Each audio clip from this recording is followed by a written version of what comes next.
Hello নমস্কার, আমি সাগর। ইদানিং দেখতেছি মুজাহার ভাইকে নিয়ে অনেকজন অনেক রকম কথা বলতেছে। আমার মতে ওনাকে নিয়ে কথা বলার মতন ওদের যোগ্যতা নাই। আরেকটা কথা কি, উনি ভিউ ব্যবসায়ী বা সাবস্ক্রাইবার বাড়ার জন্য বা ফলোয়ার বাড়ানোর জন্য এটা করতেছে, অনেকজন বলতেছে। বাড়লে বাড়ুক, সমস্যা নেই। উনি ওই মানুষটা তো অন্তত একটা মানুষের ভালো কাজে তো লাগছে না, তো সমস্যা নেই, সাবস্ক্রাইব করেন।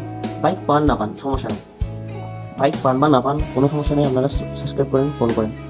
ওনার মানুষের মতো তো উনি বউ ব্যবসায়ী করতেছে না। বউকে নিয়ে ভিডিও বানাচ্ছে বা ওনার মেয়েকে নিয়ে ভিডিও বানাচ্ছে, শাশুড়িকে নিয়ে ভিডিও বানাচ্ছে, ওরকম তো কোনো কিছু না। নিজের ভিডিও বানাচ্ছে আবার অন্যজনকে দিচ্ছে, এটা ভালো না। বউ ব্যবসায়ী থেকে, বউ ব্যবসায়ী তো অনেকে অনেক কিছু করতেছে, কই ওরা তো কিছু করে না, দান করে না, আরো পারলে নিজের বউকে বিক্রি করে করে খায়।